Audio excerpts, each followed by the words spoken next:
we've been sharing knowledge with us for an hour, and I feel like that is so much more woke. So you have to go ahead and put that on places where people can actually consume it, because that's what I'm like on about for the last 2 months. Because the whole thing was really even for so this started recently, right? Like when you're talking about another micro level.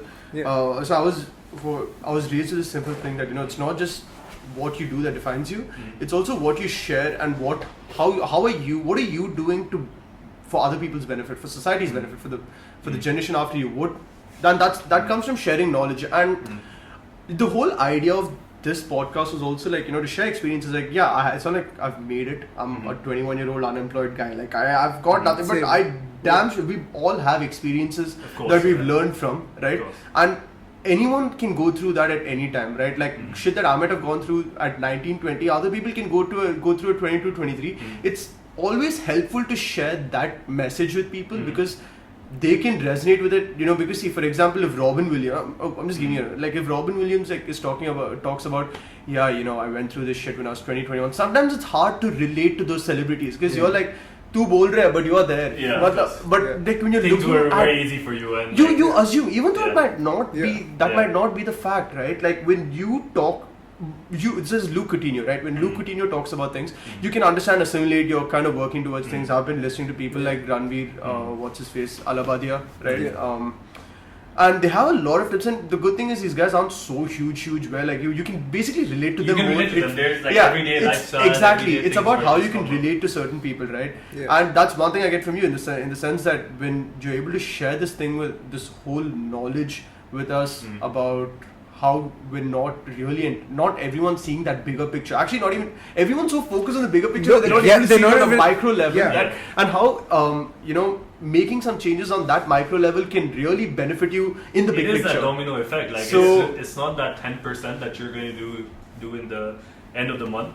But what accounts for is that 0.5 or 1% that you're going to be putting in every day, and that itself, like there is also like a very funny video on YouTube where they've shown the domino effect, like the one domino can like really in the next 7 steps can take on something as big as 400 times its size, and that's the way your thoughts work, the way your actions work. Every day, if you are willing to give that 1%, well, it is like waking up 10 minutes early or just helping one person out or something like this, that 1% of things added will have like a compound advantage over a period of time, and that's what you gotta do. Like, so if I ask you a question, I just want to open up about a few things right over here, and you can give me your thoughts on this one. Right? So, which is the fact that over time, I haven't been like I went through a really rough patch, and coming out of it, like obviously I've come out, I'm like mentally in a better place.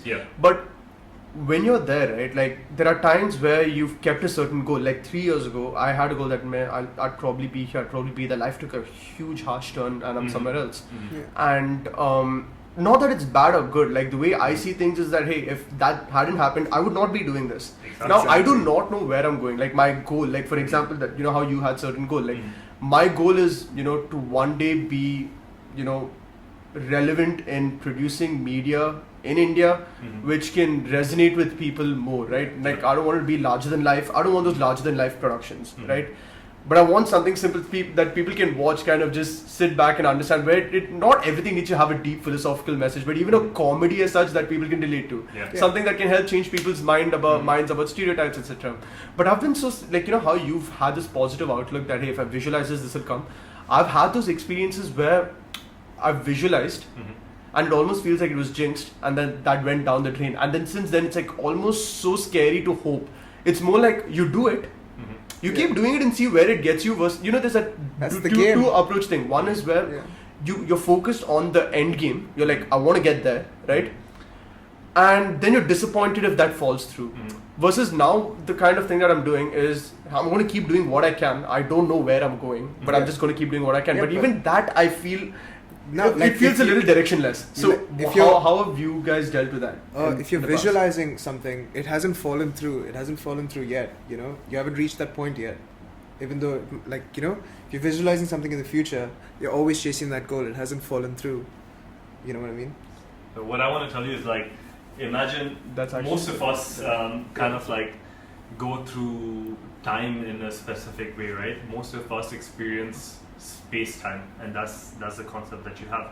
What space-time means is that as you're traveling through space, different spaces in your life, you experience time. Yeah. And which that means is like, let's say if you had to get up right now and open that door, the first thing that would come into your head would be the thought of opening that door. Then you would walk from here to there, and that would take time, right? So you versus that door is 3 seconds. That's the amount of time. And between that, if you like move something around here, that is the space that you're going to create. But there's another concept which I often recommend people take, which is time space.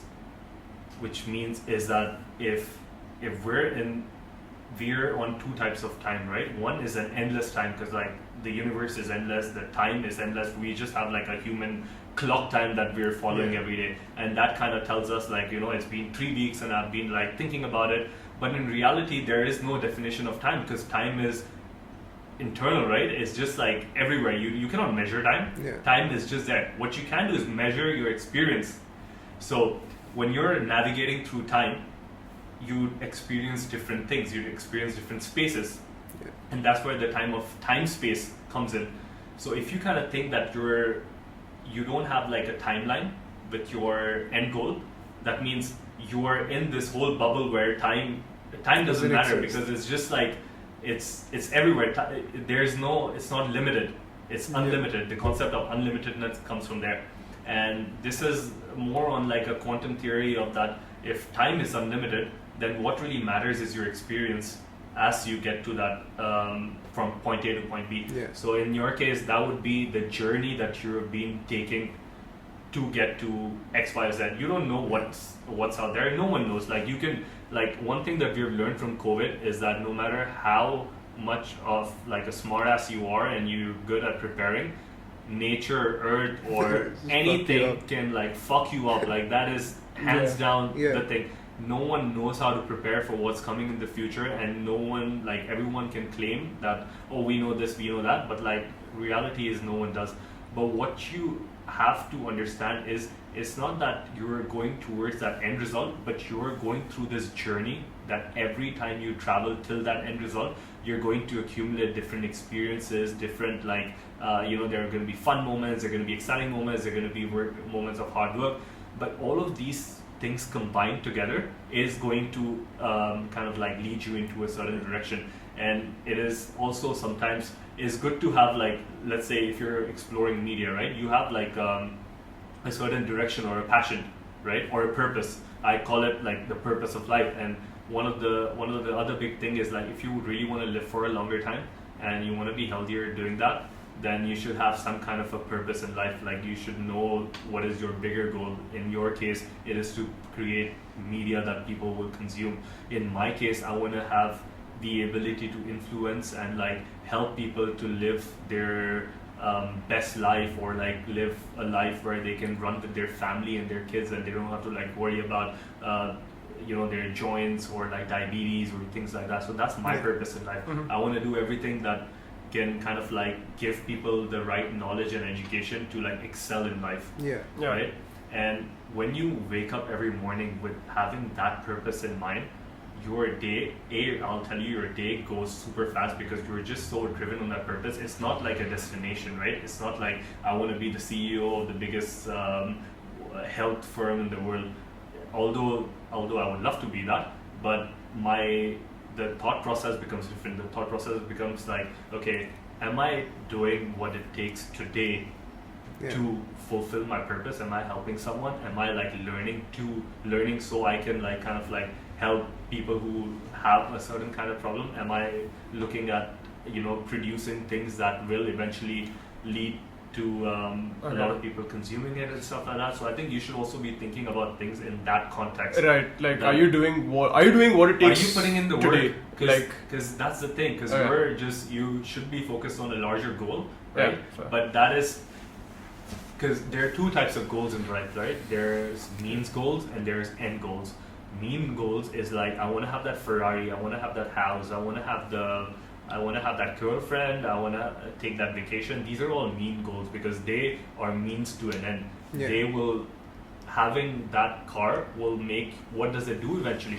It makes you, it all boils down to happiness and contentment. So everything that you do in life will only lead to, there will be happiness, there will be contentment, satisfaction, and safety, because everything that you're doing is for this. You want to earn a lot of money because you're scared that you won't be able to put food in front of your family, right? That's that fear, that's safety aspect kicking in, and that's built in, it's an evolutionary mechanism. So what happens is, you can, when you look at your end goals, being happy and being content, you can have that right now. You don't have to wait till you get your 100%. Goals. So if you can figure out like what really gets you happy, because it's the same feeling, like no matter how much rich you get, you're gonna have that same level of happiness. No, that it boils down to that. Like for example, like that stuff you reinforced, like the main aspect of it was just that the whole concept of keeping a goal and worrying if you jinxed it. But like I agree on the whole happiness thing, because on a daily basis, like whether this podcast, depending on the budget or whatever, right? Like for whatever it's worth, we're a zero budget thing. Like I mean, I recently bought this camera, like the camera. We're not even using the camera, but like so the whole idea it's just in its like bag. So the idea was to get that to you to film shit, and we talked about it in the last podcast as well. It's like, are you okay, even if no one's hiring you to do shit right now, like you have to find a way to do something and make use of whatever resources you have.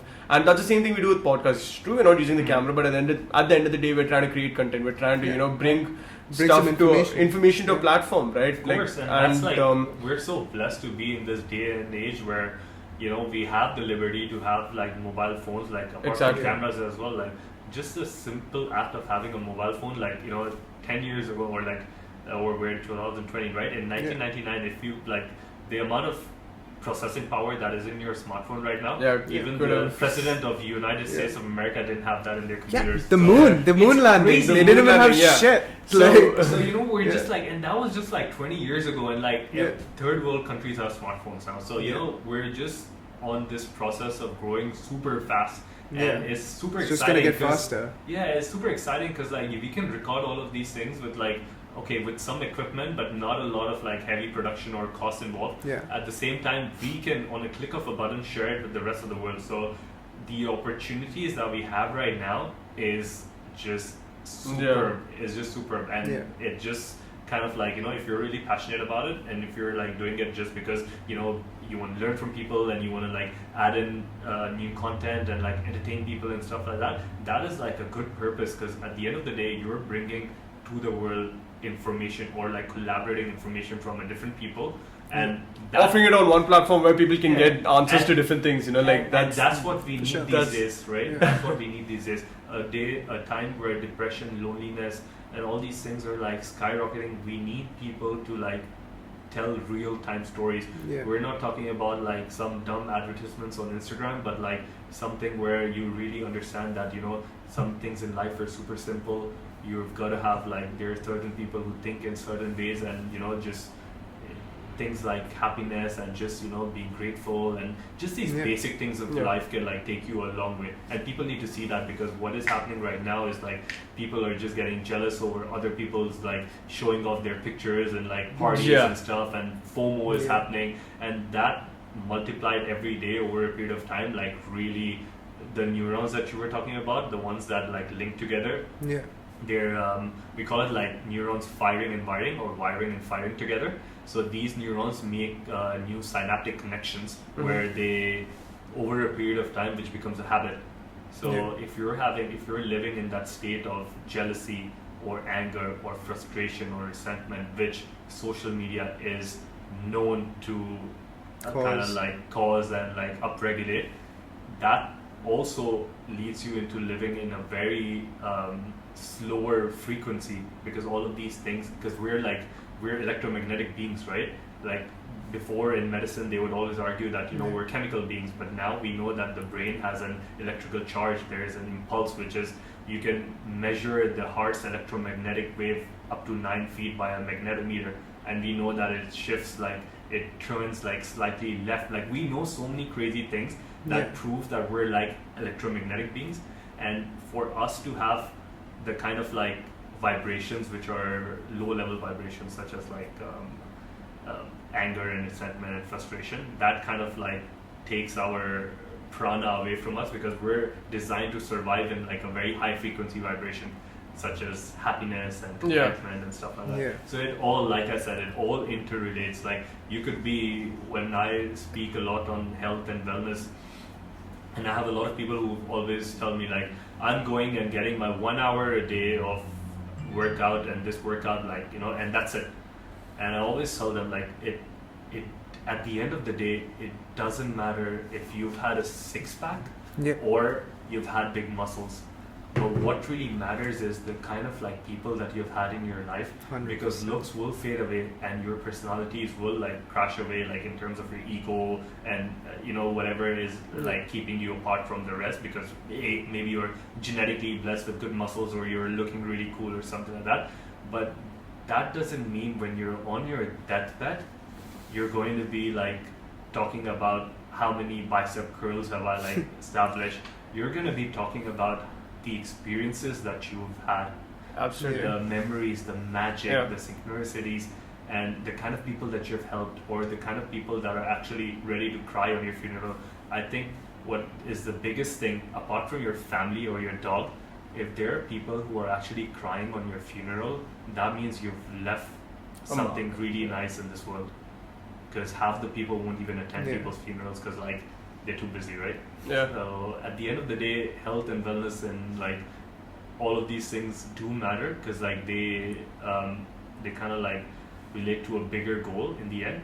But reality is like, just if you're like a nice human, and you know, a lot of people take pride in saying, oh, I'm such a bitch, and you know, this is this whole lingo going on that people think that like, you know, being either rude to someone or being angry or being like, you know, just crazy is some kind of like a cool thing, and like, I don't know, kids these days are thriving on it, but that just doesn't matter, man. So it's about, again, just reinforcing the fact that you've got to be happy with what you've got to sort of chase happiness. It's again something that we were talking about in the previous podcast, right? You've got to like chase what makes you happy, and then you know the results would follow with it. Like for example, I've failed miserably at this, which is you know, physical appearance, body, right? So I've had a very weird tryst with gyms. And what basically happened was I used to have these year-long memberships. I'd work out for 2 months, 3 months, and now I live in a veg household, right? So meat, super no, right? So the other problem with me was like protein intake, right? For example, like I know I'm not making the excuse that you know you can't get sufficient protein intake as a vegetarian. Like I have eggs and shit at home. Like you can, like if you really put your mind to it, you can. And I used to have like these protein shakes. I used to go work out and shit without much of an end goal, right?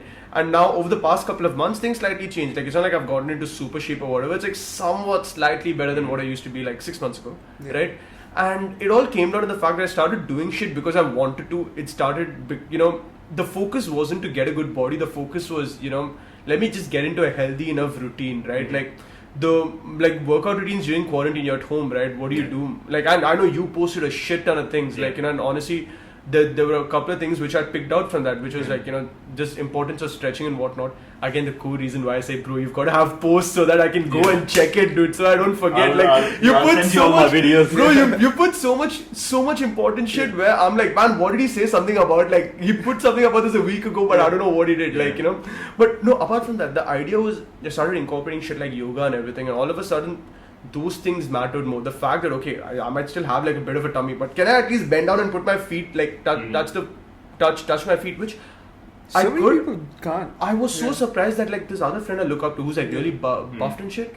He's like, bro, I can't even touch my feet, and I'm like, you know what? Okay, that's fine. Like it makes me feel a little happy that okay, I'm doing a couple of things that are fine, but it.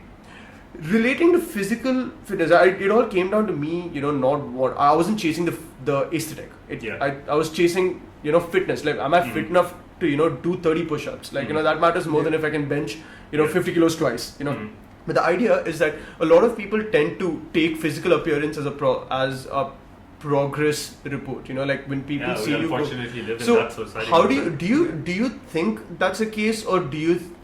I know we've spoken a lot about how it just how what really matters is our progress with what we were. Like at the end of the day, our progress report compares us to who we were. We're not competing with others. We're competing with ourselves. We're trying to see if we're in a better place compared to where we were some time ago. You'll be shocked that most of the people are actually comparing themselves to the neighbor and like the guy. That was the case. That is what happens 80% of the time. Which is where this whole philosophy, which we were talking about for the past couple of past hour or so, was so difficult for me to absorb, because in the past I used to go like, you know what, I'm focusing on wellness, I'm trying to incorporate all these things, but this guy doesn't give a fuck. He drinks like 3 times a week, he doesn't follow any of the shit, he seems to be living the life. I'm here having my own insecurities, worrying about shit, and I didn't know where to diagnose what, and at some point there are people I've had this conversation with, and it really stuns me, because I'm talking to some people and I'm like, yeah dude, waking up has its benefits, maybe staying away from sugars maybe at night for whatever it's worth, maybe switching to dark chocolate is healthy, and some people just go like, fuck you, I don't give a fuck, and I'm still fine, and it pains me to see how true it is, because I want to get your opinion on this, right? I had an uncle, right? Man didn't touch anything fucked up at all, didn't drink, didn't smoke, nothing. Dude was gone at 60. And I know a guy who's been smoking since till he was like 75 or whatever, doesn't really have the best of habits. Lives up to 75, 80, dies a happy death. And it's very subjective, is it not? But it makes me wonder, right? Like, when you see cases like this, how does this impact that whole wellness philosophy? When you advocate people, when you tell them, because you never know, no matter how well you are, whatnot, at some point you say that, hey, you know what, there's so many times where I craved that chocolate cake, where I craved these things, and I didn't do it thinking for a greater good, and I'm fucking dying at 50, this doesn't seem like it's part of the deal. So what's your perspective on that? So this was one of those things that I faced early on in my career, right? Because remember I told you I was obese, so I was not gifted with the genes to be very lean and fit. I would go to Pizza Hut and they would order for pizzas and I would just be having the salad bar. And some of them were even in better shape when they weren't working so hard. And I would look at myself and I'd be like, oh, there must be something with this lettuce, so I think I'm just not going to have the lettuce itself, so let me just have cucumbers and tomatoes, because maybe the lettuce is making me fat. But that was all bullshit, because again, we go back to that same concept of a bio-individual, your chemical reactions in your body are very individual to yourself. And what happens is a lot of the people keep on asking me hey, what's the best diet for me, and what is should I eat dark chocolate, or should I eat this, or should I eat that? But we must understand that because every one of us are so different, each of us have a different path to you might not be able to be the guy who's gifted with the genetics to be completely shred or completely huge, muscular, and that is because they have a certain genetic advantage that is carrying on from their ancestral background, right? And whenever I advise people, I just tell them listen, you've got to pay attention to where your ancestors came from, and you have got to have that kind of food, because we know for a fact that in countries or regions, let's say Scandinavia, and you take these Scandinavian people and they thrive on let's say salmon and things like that, because they don't get much of sun, right? But the wild caught fish that they have carries enough vitamin D to help their system live for a long time. But you take the same Scandinavian person, put them in the same kind of climate, but in Seattle or somewhere where it's super cold, right, in Washington, and now just because they're not eating the same kind of salmon, they get into heart diseases, they get strokes, they die at a very early age. But what has changed over there is not the weather. The weather is the same, they're still getting less sun. But there is this whole concept of epigenetics, which is your genetics are let's say, they say that you use only 1.5% of your genes, right? They've identified in the Human Genome Project, they've identified 20,000 genes. And they say you only use 1.5% of your genes. But 80 to 90% of what happens to you is epigenetical, which means that the environment, and this is where biohacking plays a big role, because epigenetics simply means the environment that you put yourself into can switch on or off or transcribe certain proteins in your genes. So let's think of it as the fat gene, right? If your fat gene is turned on, because of, let's say, eating late at night, drinking a lot of alcohol, or not sleeping enough, that fat gene must be turned on, and you probably never gained weight throughout your life. But when that gene turns on because you move into a college dorm, the epigenetical factors, that changes. And then when you move back, let's say, to your house, when you're staying with, like, let's say, where you're having a balanced diet, or you're having just more control over things change back. So this is just like a continuous... But where does the concept of adapting come from? Because as humans, don't we adapt to environment? Don't we adapt to, But that takes a long time. You can adapt to certain stress factors, which is called, which can be long-term stress, or which can be hormetic stress, which is the fact that you can go out in the sun one day and you might feel a bit hot, but if you go for 10 minutes every day, during the end of the week, your body would have adapted not to like burn straight up.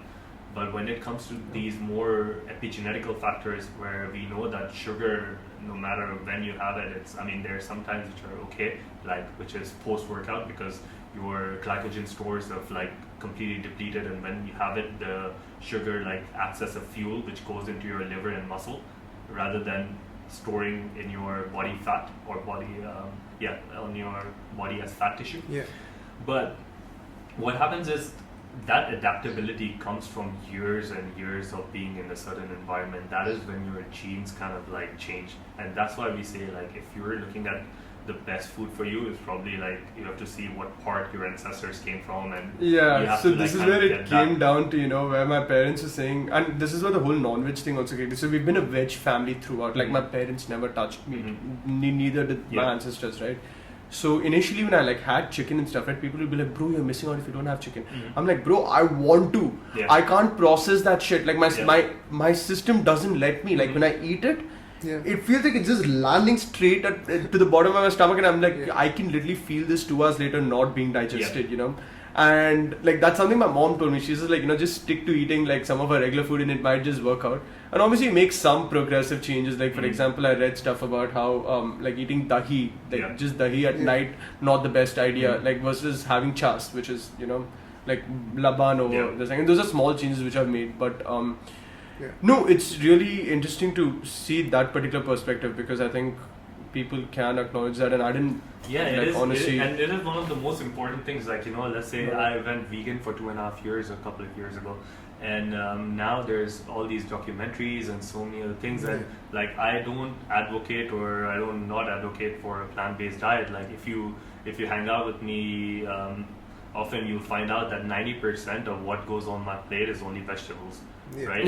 But I'm not saying that the vegan diet is the best in the world, or like I was on the carnivore diet for a while. I've been on keto for a very long time. Wait, what's carnivore diet? It's where you're only eating meat. Wait, I figured that. I meant carnivore in the sense that like, is that like no vegetables at all? Like no vegetables. And is this red meat or like? You can eat fish, you can eat eggs, you can eat like chicken and stuff as well, but mostly. Do you accompany with it with rice and shit? But I thought red meat was bad. Like apparently you cannot have rice or anything. No carbs matter at all. Alright. Yeah, apparently Joe Rogan tried that and he had like diarrhea like for in the beginning. That's probably what happened to you, because what happens is we have a certain level of enzymes that our body produces. That can break down that kind of food. Otherwise, your body's not used to breaking that kind of food down. So I wanted to cycle back to this. So this is where when you tell us things like your what is it, epigenetic. So a lot of what happens to you if it's epigenetic, and you're telling me like this is where biohacking kind of 80%. Breaks those barriers and like you can overcome those epigenetic problems because you're controlling for the environmental factors. Once you understand what harms your biology, you can gain control over it. Like I'll give you a simple example, right?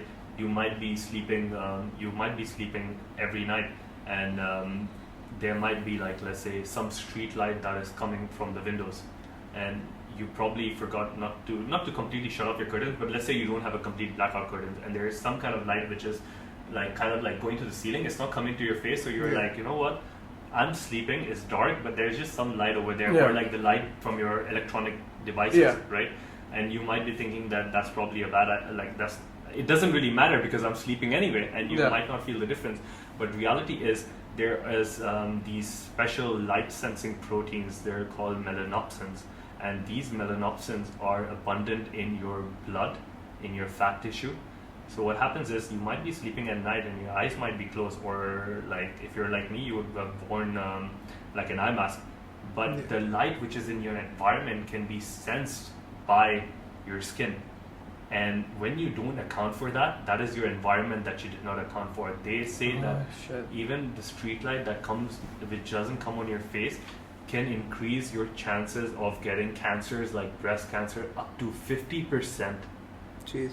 And that is crazy, because a small light that is coming from the street light or like the LED lights from, if you go into my room right now, every source of LED light, I've covered it with a black tape, and I have like complete blackout windows where I know for a matter of fact that nothing should be disturbing. And that's how I biohacked it, right?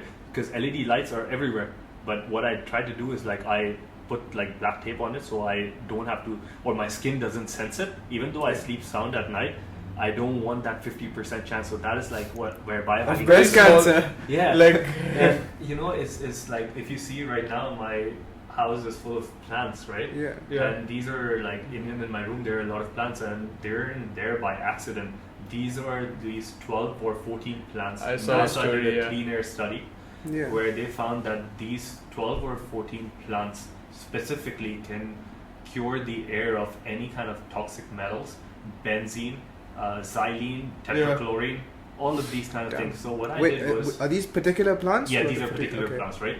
Yeah. So what I did was, just in order for me to like absorb all these, or like better detox, I bought all of these plants and I kept them in the areas that I'm there all the time. So at least I know that these plants are absorbing most of the toxins.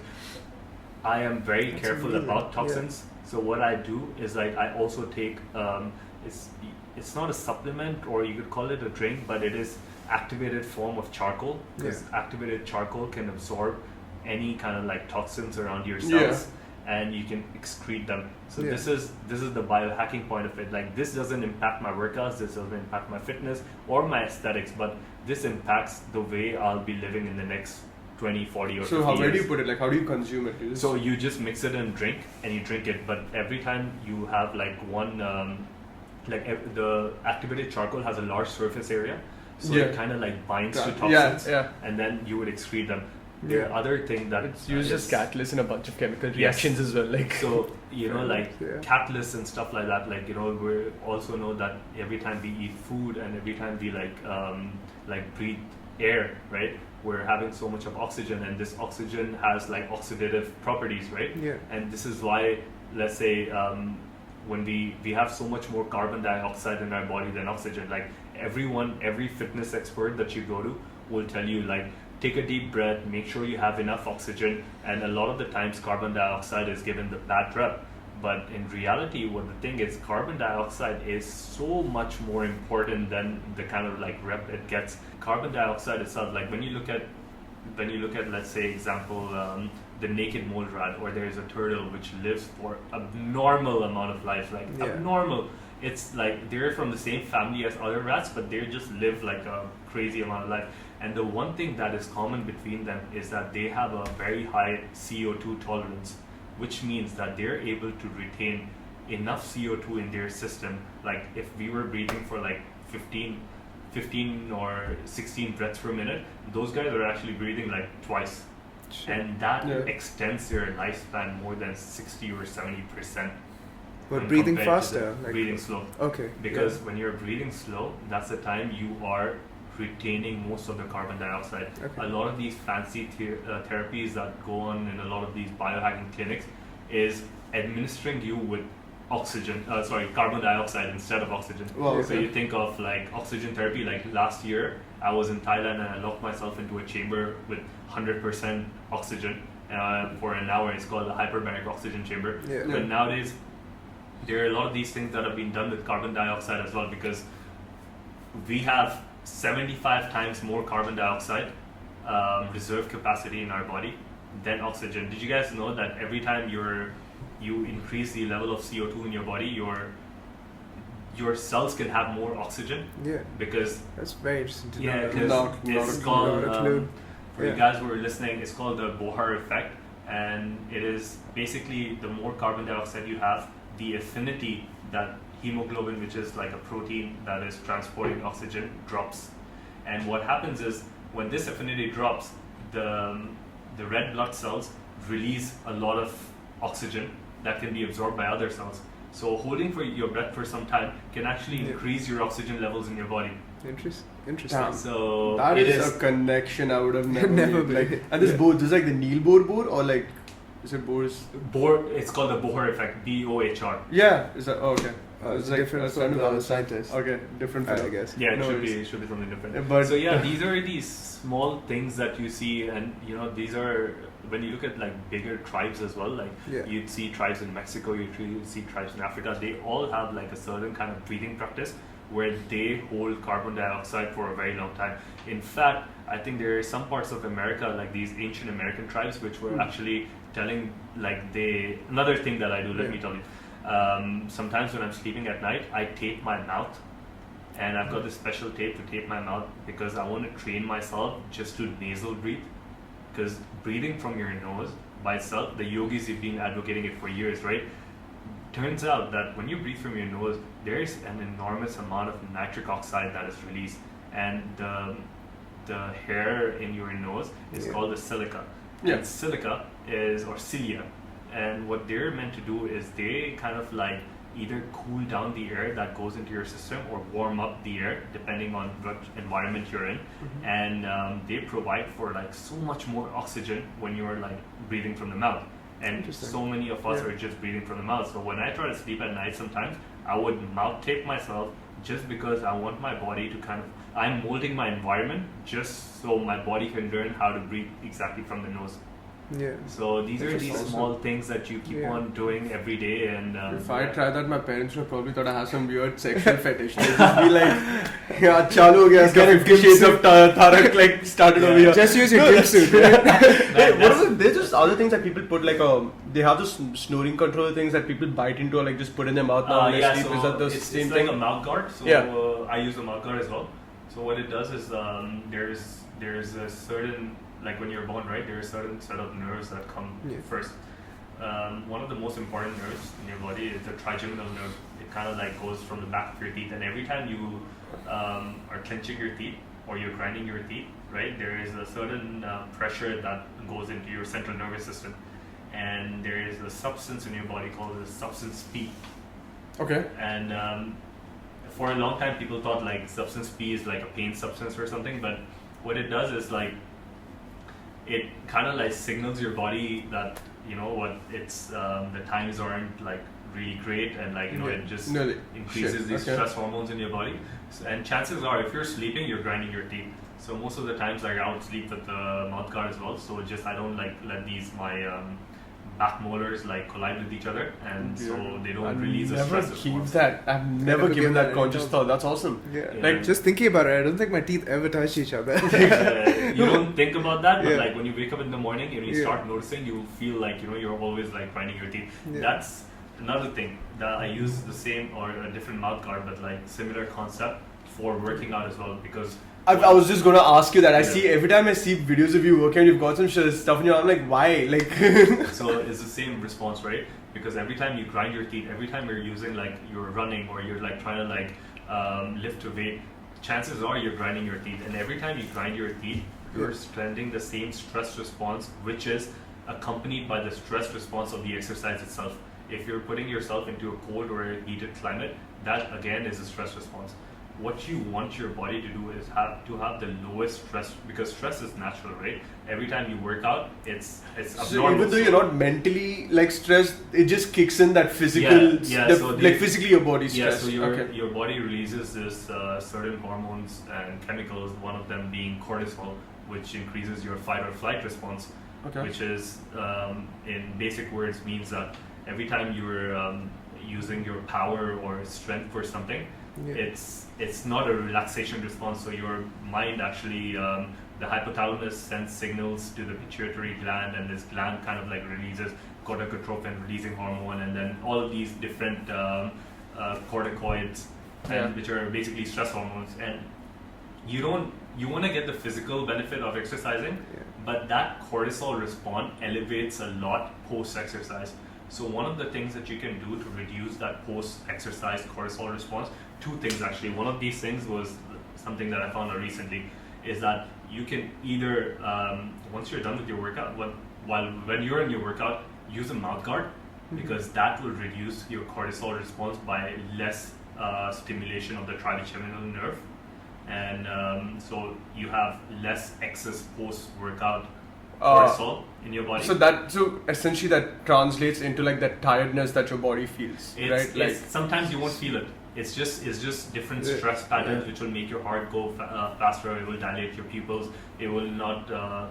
You won't engage in any like digestion and stuff like that, because of the fact that you're in this state. You're into this sympathetic overdrive, and it's basically like a lot of your energy that could have gone into perhaps like resting, digesting, it chilling. goes into Exactly. like just that activity of working out. So in order to save that energy towards more just for better intervals, creativity or anything, because at that time, one of the biggest things that happens when you're stressed out or you're like thinking about something or a presentation or about an exam, is that your prefrontal cortex, which is the part of your brain which is associated with creativity and learning, is kind of like gone.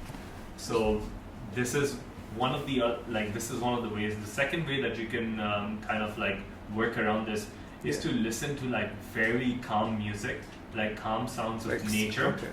I was gonna say Beethoven, but probably not that. No, not Beethoven, but like something very calm and relaxing. Maybe the Tibetan gongs, and some just nature, water flowing or something. Water flowing and things like that. You can listen to them before you work out. Yeah. So that preps your mind to become very like calm and patient.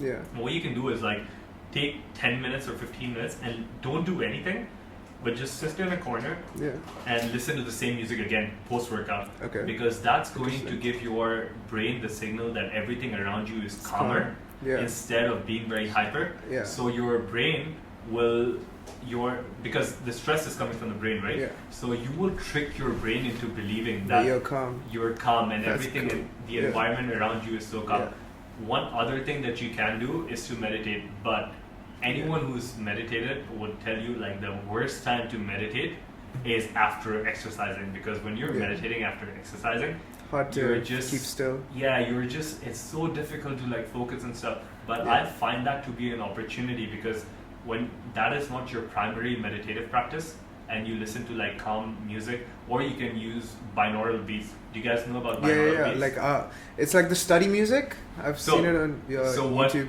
This is also like a biohacking way of like listening to music. Yeah. So what happens is your brain operates on electrical impulses, right? And these electrical impulses are measured in brainwave patterns. So you have the beta brainwave, or the higher beta, which is between 10 to 20 hertz. And this is what we are in right now, because we're continuously like talking, analyzing, thinking. This is what we are in. Then there comes the alpha brainwave state, which is more associated with meditation. There is the delta and theta, right? Okay. When you're sleeping, you're mostly in delta, like deep sleep. Yeah. And theta? And theta is this point where you're like conscious, but you're at the same time sleepy. This is when you're first transitioning into sleep. Yeah. And this is where very advanced meditative practices can go. And that's between 6 to 10 hertz. But what binaural beats does is they play a different frequency of sound, let's say 500 hertz in your left ear, and they'll play another frequency of sound, which would be, let's say, 495 hertz. But your brain cannot process two frequencies at the same time. So what it does is it cancels out the major frequencies, and it takes the average difference between the two frequencies. What is that? 500 minus 495. That is 5 hertz, and that fits exactly in the range of theta brainwaves. Yeah. So if you wanted to trick your brain into going into like super deep meditation, you can do the hard way and go for 40 years of Zen and just like sit under a cave and meditate. Or hack into it. Yeah, that's brilliant. I heard it's good for studying. Yeah, so what happens with studying is like you want to get into alpha brainwave states because you don't want to think too much, but you want to like retain a lot of memory. But a lot of the times, there is another state which is not highlighted, which I prefer over for studying, which is called the gamma brainwave states. There is not a lot of studies being done on gamma, and there is something called as hyper gamma, which is 60 to 100 hertz. Okay. That is the kind of electrical impulse that you will have when you are kind of like, you know, in multiple dimensions. When people say that they're in multiple dimensions, they experience these high brain activities, like 100 hertz is crazy. But when you like listen to music, firstly, if you hear 60 hertz music, if it's pure gamma, chances are you won't be able to like take it for a week, because it will really shoot all of your neurons all over the place. But and then you can get this on YouTube. It's as simple as looking at hyper gamma. The one that I listen to is hyper gamma genius frequency music. And once you put that on, and then you kind of get adjusted to it after some time, everything is so much easier to get into flow states and not wait to like meditate and stuff like that. So the other thing to do would be that. And it's free, you just have to go on YouTube. So basically become a genius by listening to music. Fuck dude, why didn't I do this earlier, man? Like, they've also done studies where they've found that people can like increase their attention, memory, concentration so much more when they've like tuned their brain into a certain frequency pattern. And that's how these scientists came up with this binaural beats, right? And if you want to do the same thing with your workout, just try to like sit down, put on some binaural beats. One of the really cool applications that I use is called brain.fm, and it has like different sections, so you can either use it for sleeping, you can even use it for sleeping, you can use it for studying, reading, writing, doing something creative. What would you say is the like for creative, like for making music, for example? What would you say is the best? You have to get into alpha brainwaves. Okay. So and if you can, there are so many tracks online. You can just like log on to anything, download them, or just listen to. Use headphones all the time. And even after your gym session, if you want to reduce that post-exercise cortisol, just listen to those, and you should be fine. 10 to 15. Definitely will be investigating. Like, given that we've had so much information in this podcast, bro, I'd like to end things on a note where you could probably just share, like, you know, we've shared and we've talked about a lot of things. So, and I know I'm not going to ask you to condense anything, but like maybe if you could leave someone with, you know, people like us, like, you know, I'm pretty sure your agenda right now is to educate people like us. You know, we're still there. You know, where I'm what uneducated. would you like to, you know, if you could share some sort of knowledge now, right? After your years, like. Forgive me for asking. I know it's not lady etiquette, but like, how old are you now? Like, if I'm turning 30. So I'm 29 now. Bro, you look like you're 24. Bro. Yeah, like like it's just like fuck. But no, if you could go and if you could have if you had advice for 21-year-old CJ, right? And assuming we're all 21-year-old CJs over here, so what would you like? What advice would you like to leave that 21-year-old CJ, and what sort of habits, in a nutshell, like maybe just quick, like 3 to 4 quick hacks that anyone can, like, you know, kind of just what's the word I'm looking for? Implement. Yeah. Holy shit, no Englishing today. But so if any 21, 22-year-old can implement to just sort of have a better long-term effect, what would you say those top would be? Okay, nice question. I always think about this, like, because I'm always living in a dreamy state, and I'm always like, what could I have advised myself better? But to keep it simple and for the sake of everyone, I think there are natural practices that everyone can benefit from. Let's go over them really quickly. First thing, when I was growing up, I grew up in an Indian family, and I still am in an Indian family. And in Indian families, there is a big trend of people saying that, you know, you shouldn't go out in the sun. The sun's bad. Use a lot of sunscreen. Don't just go out in evening hours, especially with the kind of sun in Dubai. And that's what I followed for most of my life.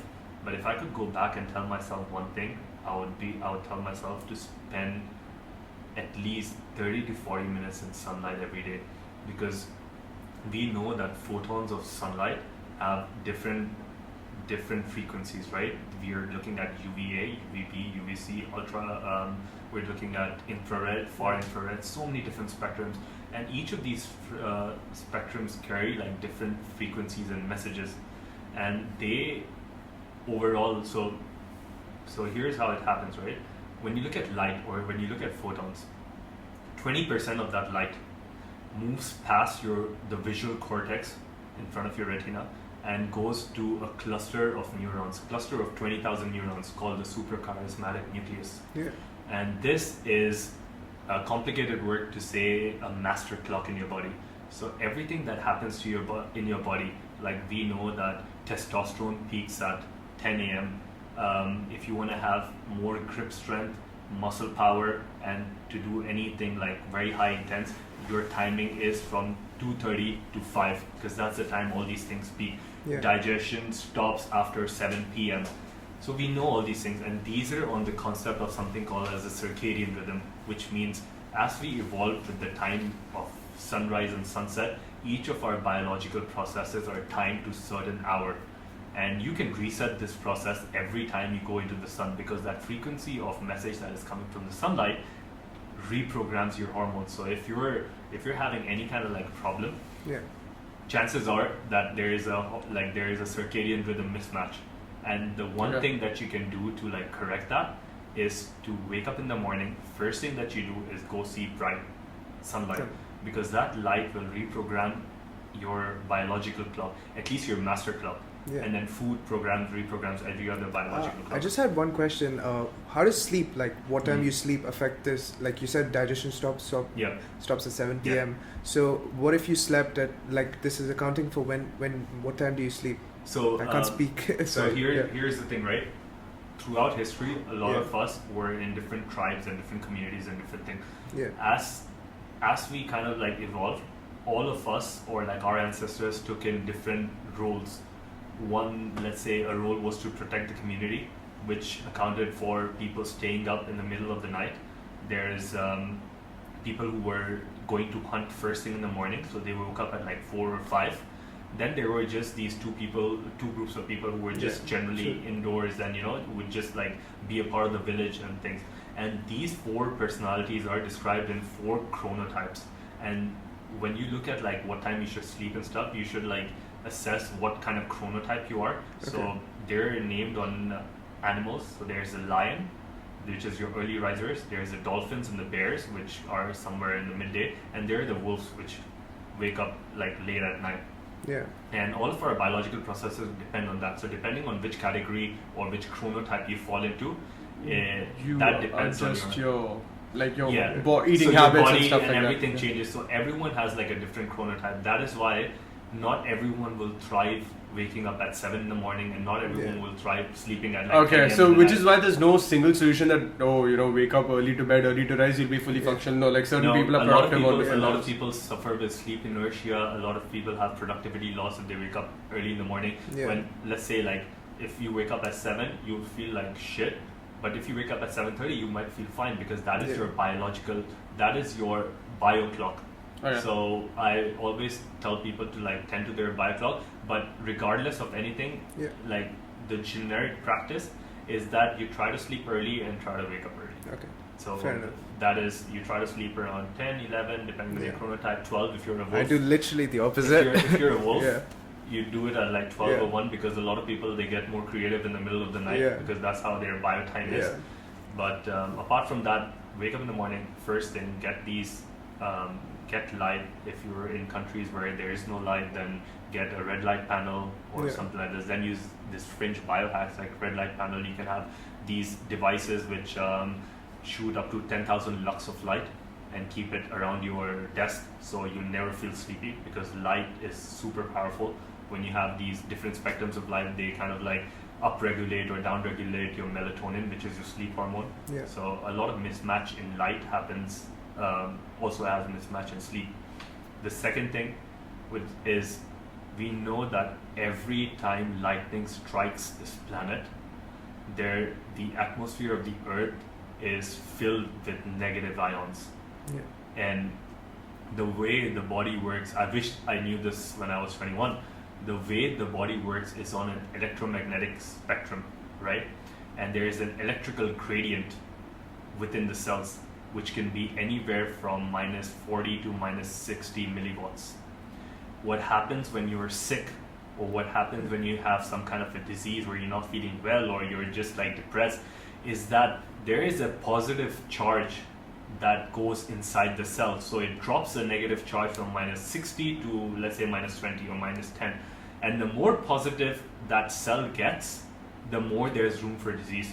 And what is one of the ways that you can have these negative electrical, like you can ramp up with this negative electricity, is by stepping onto the ground. You can go into a garden, you can go to the beach, you can go to the rocks, any natural surfaces that which electricity combines like negative ions into, that can be processed by your body, and it will kind of like recharge your cells to become more negative. That concept is even called earthing or grounding. Okay. So that is, if on my Instagram, like you mentioned, that's why I advocate that the most, because that's one of the best ways to get over, let's say, this like jet lag and stuff like that, because you're 40,000 feet away from the earth, and you're building up a lot of these positive ions in your body, and that's where diseases thrive. So the best thing to do is to just like go to the beach and do things like this. Fair enough. This is the second one. Third one is, we also know that there is a lot of these non-native electromagnetic frequencies in the air. Okay. And what they do is they kind of like mess around the electromagnetic frequency in our body. So your phone being one of them. Yeah. And they're off by crazy standards. Like the standards are like, your phone right now is emitting a kind of radiation which is 1 billion times more than the average thing that you're supposed to take. And when I say 1 billion, I'm not making a mistake. Jesus Christ. Yeah. It's 1 with 15 zeros in the back. Yeah. That's insane. Right? What sort of radiation are we talking? This is non-native ionizing and non-ionizing radiation, which does a lot of things. But one of the things that it does, we know, is that it acts on voltage-gated calcium channels. Okay. What is voltage-gated calcium channels? They are Pineal these gland channels that block the influx of calcium in a cell. Okay. What is calcium? Calcium is a positive ion.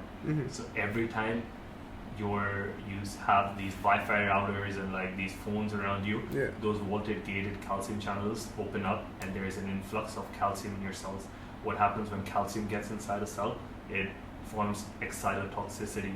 That means the cell gets so excited that it starts dying. But I thought calcium kind of helps build your bone density and stuff. Like that is in the bone, but we're talking in the cell by itself. Don't they still play a role? Aren't bones like made up of cells as well? They're made out of osteoblasts and stuff, but like we're talking about cells in the heart. We're talking about cells in the eyes. in like other parts of the body. Right? Fair. And what happens is, and like there are so many ways you can counteract that as well. Like one of the ways that I try to counteract that is by taking magnesium. We know that magnesium can like reverse the influx of calcium that happens. There's a lot of other components like NAD, which is nicotinamide adenine dinucleotide. This is like a wonder molecule. It's a lovely thing for all the anti-aging enthusiasts and stuff. And what this does is it also reduces the damage, the DNA damage that happens from electromagnetic frequencies. And the way it works is you've got to include foods that have a lot of these NAD precursors. Most of them are called so vitamin B3, which is nicotinamide, is one of the biggest precursors of this. You have from foods you do get a bit less. Yeah. So it's best to turn. Wait, is it nicotine like cigarette nicotine? No, nicotinamide. Okay, nothing to do with it. No, nicotine is different. Yeah. No, nicotinamide is basically an amide with nicotine, though, right? Like it's an amide group with nicotine. Not nicotine, but nicotinic acid or something. Okay, basically that's the whole. I mean, nicotine in itself is actually a protein. If you follow the naming convention, like it would be a protein with this thing. I never studied so much of chemistry. So like this is going off the top of my head. I might be wrong. Like that's just a typical naming convention. Like amines are proteins. Like amides are just something added to. So so go on. So like if you like vitamin B3. So that's why I tell people take your B vitamins very seriously. But you have B3, which is nicotinamide, which is a good precursor. Then you have something called as nicotinamide riboside, NR, or nicotinamide mononucleotide. Because the thing is, you cannot directly like get NAD into your system, so you have to have precursors for it. I see. But then there's another thing. So it's like basically like you gotta have that before you have that NAD. No, in a nutshell. yeah, Right? basically, if for your body to make NAD, you need to have these precursors. Yeah. Oh, okay. And when your body makes more NAD, like you lose over 70% of the NAD from the time you're 30 to like 70. Okay. But so it is one of the most important things that plays a part in aging. Awesome. But it is also one of the most important things that play a part in DNA repair. But NADs don't work unless they have another group of proteins called the sirtuins. Yeah. And these sirtuins are these group of genes and proteins. There are 1 to 7 or 9 sirtuins which do different things. And what you have to do is in order for sirtuins to work, they need to consume NAD. And so it's a symbiotic thing. It's a symbiotic relationship. So and I can tell you what are the things that what I use for increasing sirtuins are dark chocolate, blueberries, pomegranate, and any of these dark compounds. Yeah. What about tomatoes? Tomatoes have more lycopene and so essentially consume those compounds and have vitamin B3s as well. Exactly. So have a lot of these dark compounds because they have a lot of these flavonoids and stuff. Yep. And if you can get your hands, like we spoke about sunlight, there is one other really cool trick to kind of photosynthesize sun energy because the only energy we can make is from food, right? But there is another way to make energy which can give you a competitive advantage over everything else. Now, this is when you break down photons of sunlight and you disassociate. Basically what happens is when sunlight falls on your skin, you have this process where you can have this whole human photosynthesis going on. Okay. And sunlight can actually give you extra electrons in your brain, in your heart, throughout your body. And for that thing, what you need is a lot of dark compounds like melanin. Is one of them. Our body's full of them. But you can turn it up a notch by including mushrooms, because mushrooms like chaga have a very high. Chaga by itself is one of these things that can help you get energy from sunlight. The other thing, which is funny, but it used to be used for cleaning fish tanks, and it's called methylene blue, and now it's being sold as a top-notch nootropic. I swear, I thought you were gonna say, what's that thing that Trump said? The corona medication? Oh yeah, the chloroquine. Yeah, I swear, I thought you were gonna say chloroquine. So this is basically you can get a pharmaceutical grade, and basically when you take one pinch of it, it's gonna dye your whole tongue blue. But what happens is when you take it by itself, it doesn't do much, but every time you walk into sunlight and photons of light hit your body, it kind of releases free electrons in your system. That's so cool. So that's a quick hack as well. So those are the 3 things that I would mostly focus on. That's awesome, man. Sunlight, grounding and earthing, and try to mitigate EMF as much as possible. So basically the anti-aging thing, right? It literally sounds like most of the biohacks are surrounded by the theme of being stress-free, you know? And being calm and then all that stuff as well. Did, right? That's why you have records, you have records of people going back in China. I think his name was Yu Lian or something. They have records of people living till 250 years. Jesus. And that's kind of impossible. But when you analyze whatever the record says, it always says this guy was stress free and he was chill as fuck. The person who lived till 122 was also stress free. And all of these people in the blue zones are stress free. So stress is one of the most important components of that. If stress you can and hack NAD. your stress, that's a huge win. NAD is basically it gives you more power to deal with stress. So it builds your cellular resilience. So that is as long as whether it's from meditation, whether it's from prayers, whether it's from gratitude, or from hugging a tree or a human or having sex, the end line is that you have to be happy and stress-free in order to live a great and enjoy your life to the fullest. And use these food habits or lifestyle habits to build towards that. Apart from just having that as a mental goal, you also kind of supplement it with actual physical needs as well. That's brilliant, man. So that was an amazing conversation that we just had, and honestly, there's so much information to take away from this. I don't think any podcast we've had so far has been loaded with this much such a load of information. There's just so much competition. For a while, I'm pretty sure, even though I listen to this in person, I'm gonna have to go back. I'm gonna keep listening to this. Like, there's just so much to take from it. So, dude, I really thank you for you know being where I on this live, with us, so bro. Yeah. you just hit me up anytime. Dude, and honestly, I wish you the very best with your Thank you content, so man. I much. feel like people can really benefit from what you, and that's genuine, man. Like, I really feel like people can 100%. benefit from what you have to offer. And you know, at this point, at least where I am, and I'm pretty sure I can speak for Dakshay. If you Yeah, feel the 100%, same way, man. like in the sense that Like, there's so much that we learned over here that, you know, so many people that I know have like fucking been looking for this for so long. You know, it's really hard to find a place where all of the information is condensed. Sorry, you Mike. Yeah. So I'm really glad that you're doing this podcast, and I think a lot of people would, you know, genuinely fucking like learn a lot and live better lives. No, I'm glad you guys took this initiative and like you know, we got together, because at the end of the day it's about sharing that knowledge, sharing that wisdom, right? I so wish I had someone in my life who would have explained this to me so many freaking years ago, and I wouldn't have to like waste at least 4 or 5 years like trying all stupid shit. But for everyone who's watching, for everyone who's going to follow this podcast, just know that everything that you do in life, like sometimes you do things in life out of pleasure, happiness, a lot of different things, but at the end of the day, what you have to measure is the return on investment that you get out of putting your time into anything. And when you put your investment, which is your time is your biggest investment. It's not money but time.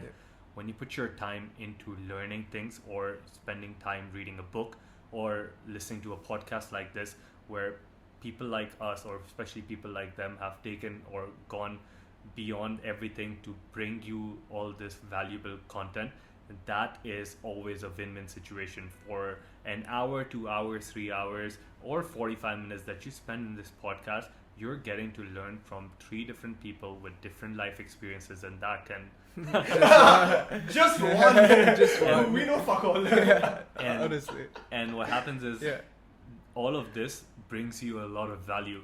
Because you can be watching stupid shit on Netflix, but like if you incorporate just a little bit of learning, that is value for your time.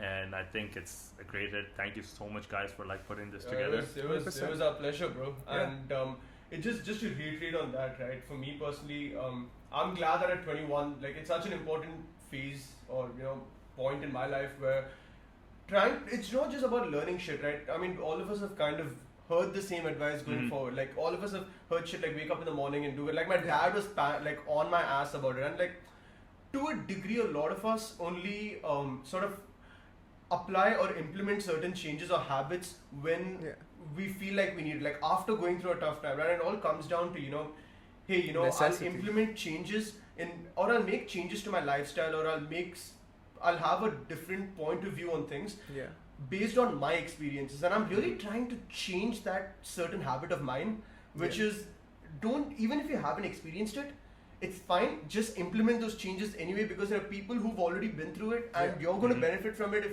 like you don't always, you know, have to go through something bad to, you know, learn from it. If people have gone through certain experiences, take that as a sample space and learn. And that's something I've actually not done for 21 years of my life. But you know, the good thing is I know I have a minimum 19 years the way I'm drinking and living my life. I think I can make it to 40, but I think those 19 years could be a lot better if, you know, if I could change that little aspect of mine. And that's the whole point of this podcast. We have people who've gone through shit, people who've got things to offer where we can learn it. It's literally just like a cutway road for us to learn faster. It's such a shortcut. It's a biohack, guys. Exactly. It is a biohack. It's a life hack, dude. Like, and honestly, as long as, you know, my goal here is that, you know, I need to action on these. Like, you know, we've spent a lot of time listening, and, you know, I'm really looking forward to the time where I'm actioning on each of these things. Each podcast you kind of do, you listen to people, and you use that as a motivation. And the great part about this job, or the whole endeavor, is while editing these podcasts, I'm listening to this over and over again. So it's not just a one-time thing. And I urge you guys, if you really, not just if you really think, I know for a fact that what this guy if you really want, just edit the podcast. Like, just edit the podcast for free. But honestly, thank you so much for joining us on this podcast. Thank you for joining us on this entire journey of Chronic Nirvana. We really hope we're providing you with fruitful content that can help you grow as an individual. So, and any closing comments, Akshay? Nah, thank you. Fuck you, man. I don't know why I have him as a partner sometimes. He's thought it over. But, so thank you guys so much, and we'll see you guys on the next episode. See you guys, bye.